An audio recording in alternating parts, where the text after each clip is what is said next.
Bonjour. Ceux qui me connaissent savent que je suis vraiment un grand fan de foot. Ouais, c'est toute ma vie.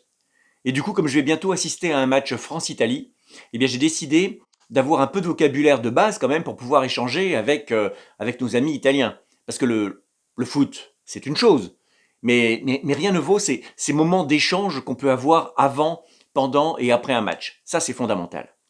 Et alors du coup, j'ai acheté ce petit guide qui permet d'avoir le vocabulaire de base pour les nuls, hein, pour ceux qui, comme moi, sont pas forcément très futés et capables de retenir beaucoup de vocabulaire, quoi. Alors, voyons ce qu'on trouve là-dedans. Alors, vaffanculo. Ah ouais, ça, on voit bien ce que c'est, ouais, d'accord. Va all'inferno. Ah ouais, ouais. Mhm. Va a cagare. Ah ouais? Tiens, c'est marrant ça, on leur demande souvent d'aller quelque part. Apparemment, les Italiens aiment bien les voyages, hein, c'est un truc que je ne savais pas ça, hein. Va farti fotere. Ah oui, encore un voyage.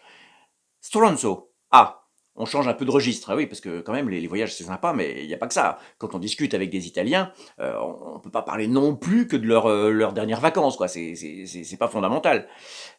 Sei una testa di cazzo. Ah ouais, ok. Sei un pezzo di merda. Mhm. Figlio di una buona donna. Ah très bien, très bien. On commence à parler un peu de la famille et bon, c'est vrai que ça aussi c'est très important. Mais je me demandais quand on allait y arriver, hein, parce que quand même, moi j'aime bien souvent parler de la famille des gens. Ça permet de se rapprocher un petit peu, de voir ce qu'on a en commun, hein. Figlio di puttana. Évidemment, ouais. Tua madre. Eh ben la mère évidemment, ouais. Tua sorella et la sœur pour finir. Ouais. Il y a beaucoup de vocabulaire sur la famille, hein, parce que c'est vrai que les supporters italiens sont comme nous très attachés à la famille, et même à la famille, hein.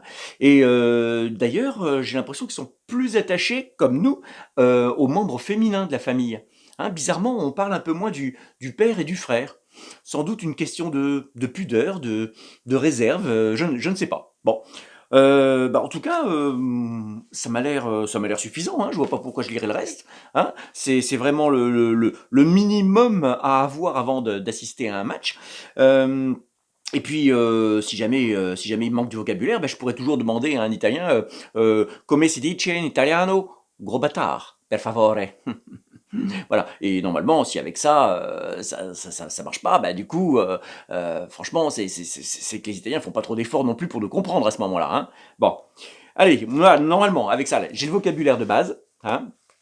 Et écoutez, ça devrait bien se passer, hein. Si ça se passe mal, franchement, c'est à désespérer des échanges culturels, hein.